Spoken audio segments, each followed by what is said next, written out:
പാലക്കാട് ബി.ജെ.പിയിലെ കടുത്ത പ്രതിസന്ധി ഇപ്പോഴും രഹസ്യമായി തന്നെ തുടരുകയാണ്. നഗരസഭയിലെ ബി.ജെ.പി ഭരണത്തെ തുലാസിലാക്കിയ പ്രതിസന്ധി തലനാഴിഴയ്ക്കാണ് മാറിക്കിട്ടിയത്. ഞായറാഴ്ചയും തിങ്കളാഴ്ച 11 മണിവരെയും നേതൃത്വത്തിനെ മുൾമുനയിൽ നിർത്തിയ വിമതർ RSSന്റെ ഇടപെടലിനെ തുടർന്നാണ് സമവായത്തിലെത്തിയത്. യുവമോർച്ച ജില്ലാ പ്രസിഡന്റ് പ്രശാന്ത് ശിവനെ പാലക്കാട് ബി.ജെ.പി ജില്ലാ പ്രസിഡന്റ് ആക്കുന്നതിനെതിരെ പ്രതിഷേധിച്ചാണ് നഗരസഭാ കൗൺസിലർമാർ രാജ്യഭീഷണി ഉയർത്തിയത്. നഗരസഭാ ചെയർപേഴ്സൺ ഉൾപ്പെടെയുള്ള 9 കൗൺസിലർമാരാണ് പാർട്ടിക്ക് രാജിക്കത്ത് നൽകാൻ ഒരുങ്ങിയത്. മാനദണ്ഡങ്ങൾ ലംഘിച്ചാണ് പാലക്കാട് ജില്ലാ പ്രസിഡന്റ് തിരഞ്ഞെടുപ്പ് നടന്നതെന്നാണ് വിമത ശബ്ദം ഉയർത്തിയവർ ആരോപിച്ചത്. 45-ഉം 60-ഉം വയസ്സിനിടയിലുള്ളവരാണ് പ്രസിഡന്റായി തിരഞ്ഞെടുക്കേണ്ടത്. ചുരുങ്ങിയത് 6 വർഷം ബി.ജെ.പിയിൽ സജീവാംഗത്വം വേണം. 35 വയസ്സ് മാത്രമുള്ള പ്രശാന്ത് ശിവന് 4 വർഷത്തെ സജീവാംഗത്വം മാത്രമാണുള്ളതെന്നാണ് ഇവർ ചൂണ്ടിക്കാട്ടിയത്. തെരഞ്ഞെടുപ്പിൽ കൂടുതൽ വോട്ട് ലഭിച്ചവരെ മാറ്റി നിർത്തി ഏകപക്ഷീയമായി പ്രസിഡന്റിനെ തിരഞ്ഞെടുത്തുവെന്നും പാലക്കാട്ടെ മുതിർന്ന ബി.ജെ.പി നേതാവ് സി കൃഷ്ണകുമാർ തന്റെ ബിനാമിയെ തിരികെ കയറ്റി എന്നുമുള്ളതായിരുന്നു പ്രധാന ആരോപണം. അതേസമയം പുതിയ ജില്ലാ പ്രസിഡന്റിനെ തിരഞ്ഞെടുത്തതിൽ ഒരു മാനദണ്ഡവും ലംഘിച്ചിട്ടില്ലെന്നാണ് നിലവിലെ ജില്ലാ പ്രസിഡന്റ് KM ഹരിദാസ് പറഞ്ഞത്. ആർക്കെങ്കിലും അതൃപ്തിയുണ്ടെങ്കിൽ പരിഹരിക്കും, ആരും ഇതുവരെ അതൃപ്തി അറിയിച്ചിട്ടില്ലെന്നുമാണ് ഹരിദാസ് വിശദീകരിച്ചത്. വിവാദം കൊഴുത്തപ്പോൾ ബി.ജെ.പിയിലെ വിമർശകരോട് വിയർപ്പ് തുന്നിയിട്ട കുപ്പായമെന്ന ഒറ്റവരി പ്രതികരണത്തിലൂടെയാണ് പ്രശാന്ത് ശിവൻ മറുപടി നൽകിയത്. പിന്നാലെ കാര്യങ്ങൾ കൈവിട്ടു പോകുമെന്നായപ്പോൾ RSS ഇടപെട്ടു. വിമർശകരെ അനുനയിപ്പിക്കുകയായിരുന്നുവെന്നാണ് വിവരം.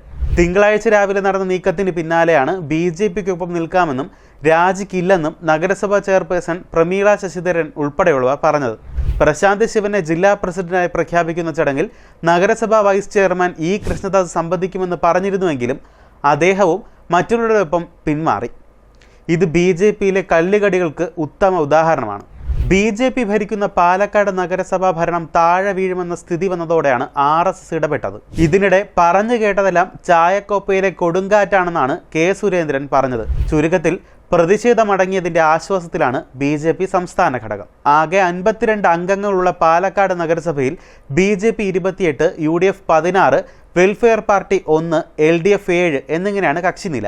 ഇടഞ്ഞു നിൽക്കുന്നവരെ മറുകണ്ഠം ചാടിക്കാൻ സന്ദീപ് വാര്യരെ മുൻനിർത്തിയുള്ള കോൺഗ്രസ് നീക്കം സജീവമാണ്. എന്നാൽ സംസ്ഥാന നേതൃത്വത്തെ അതൃപ്തി അറിയിക്കുകയും സമ്മർദ്ദത്തിലാക്കുകയും ചെയ്യുക എന്നതിലപ്പുറം പാർട്ടി വിടാനുള്ള തീരുമാനം അംഗങ്ങൾ എടുക്കാനുള്ള സാധ്യത കുറവാണെന്നാണ് വിലയിരുത്തൽ. പ്രധാനമന്ത്രി നരേന്ദ്രമോദിയും ദേശീയ അധ്യക്ഷൻ JP നദ്ദയുടെയും അനുമതിയോടെയാണ് എല്ലാ ജില്ലാ പ്രസിഡന്റുമാരെയും തീരുമാനിച്ചതെന്നാണ് ബി.ജെ.പി സംസ്ഥാന അധ്യക്ഷൻ K സുരേന്ദ്രൻ പറഞ്ഞത്.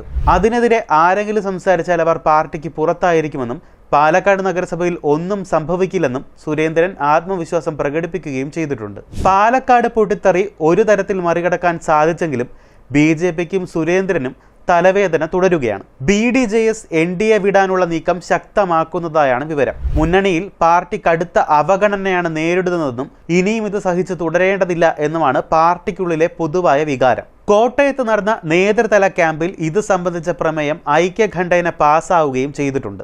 ജില്ലയിലെ 18 നിയോജക മണ്ഡലം ഭാരവാഹികളും ജില്ലാ സംസ്ഥാന ഭാരവാഹികളും ക്യാമ്പിൽ പങ്കെടുത്തിരുന്നു. കേരളത്തിൽ NDAയിലെ 2ാം വലിയ കക്ഷിയാണ് BDJS. എന്നാൽ കഴിഞ്ഞ 9 വർഷമായി മുന്നണിയിൽ ഒരു പരിഗണനയും ലഭിച്ചിട്ടില്ലെന്നും 1ാം കക്ഷിയായ ബി.ജെ.പി അർഹമായ സ്ഥാനങ്ങൾ പോലും പാർട്ടിക്ക് നൽകിയില്ല എന്നുമാണ് പ്രമേയത്തിൽ പറയുന്നത്. അതിനാൽ NDA വിടണമെന്നും മറ്റ് കക്ഷികളിൽ പ്രവേശിക്കുന്നതിന്റെ സാധ്യതകൾ പരിശോധിക്കണം എന്നുമാണ് ആവശ്യം. നേതൃ ക്യാമ്പ് സംസ്ഥാന അധ്യക്ഷൻ തുഷാർ വെള്ളാപ്പള്ളിയാണ് ഉദ്ഘാടനം ചെയ്തത്. കഴിഞ്ഞ ലോക്സഭാ തിരഞ്ഞെടുപ്പിൽ കോട്ടയം മണ്ഡലത്തിലെ NDA സ്ഥാനാർത്ഥിയായി മത്സരിച്ചത് തുഷാർ വെള്ളാപ്പള്ളിയായിരുന്നു. തുടർ തീരുമാനങ്ങൾക്കായി സംസ്ഥാന അധ്യക്ഷനെ ചുമതലപ്പെടുത്തിയാണ് പ്രമേയം അവസാനിക്കുന്നത്. അതേസമയം BDJS സംസ്ഥാന നേതൃത്വമോ തുഷാർ വെള്ളാപ്പള്ളിയോ പ്രമേയത്തോട് പ്രതികരിച്ചിട്ടില്ല എന്നതും ശ്രദ്ധേയമാണ്. എന്നാൽ മുന്നണി മാറ്റം ചർച്ച ചെയ്യാൻ സംസ്ഥാന നേതൃത്വം അടിയന്തര യോഗം വിളിച്ചിട്ടുണ്ട്. ഫെബ്രുവരി 1 ആലപ്പുഴ ജില്ലയിലെ ചേർത്തലയിൽ സംസ്ഥാന എക്സിക്യൂട്ടീവ് യോഗം ചേർന്ന് മുന്നണി മാറ്റം ചർച്ച ചെയ്യുമെന്നാണ് വിവരം. സംസ്ഥാന ഭാരവാഹികളോടും 14 ജില്ലകളിലെയും പ്രസിഡന്റുമാരോടും യോഗത്തിൽ പങ്കെടുക്കണമെന്ന് നേതൃത്വം നിർദ്ദേശിച്ചിട്ടുണ്ട്. UDFിലേക്ക് പോകണമെന്ന് നേരത്തെ തന്നെ BDJS ഒരു വിഭാഗം ആവശ്യപ്പെട്ടിരുന്നു. കഴിഞ്ഞ ലോക്സഭാ തിരഞ്ഞെടുപ്പിൽ ആലപ്പുഴ, ആറ്റിങ്ങൽ, തൃശൂർ എന്നിവിടങ്ങളിലെല്ലാം ബി.ജെ.പി സ്ഥാനാർത്ഥികൾക്ക് ഗണ്യമായ അളവിൽ വോട്ട് കൂടിയതിന് കാരണം SNDP യോഗം സ്വീകരിച്ച നിലപാടാണെന്നാണ് BDJS അവകാശപ്പെടുന്നത്.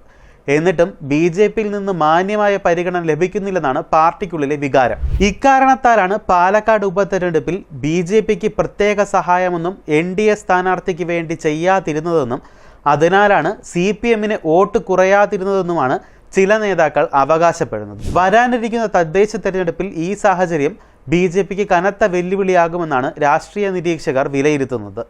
സംസ്ഥാന തലത്തിൽ തന്നെ BJPക്കുള്ളിൽ ഒരു നേതൃമാറ്റം ഈ വരുന്ന ആഴ്ചകളിൽ നടക്കുമെന്നാണ് വിലയിരുത്തൽ. ഇത്തരം സാഹചര്യം നിലനിൽക്കുമ്പോൾ പുതിയ നേതൃത്വം വരുന്നത് പാർട്ടിക്ക് ദോഷം ചെയ്യുമെന്ന് വേണം കരുതാൻ. കൂടുതൽ വാർത്തകൾക്കും വിശേഷങ്ങൾക്കും ഞങ്ങളുടെ channel like, share and subscribe ചെയ്യുക. കൂടാതെ സബ്സ്ക്രൈബ് ബട്ടണിലെ ബെല്ലൈക്കൺ എനേബിൾ ചെയ്യാനും മറക്കരുത്.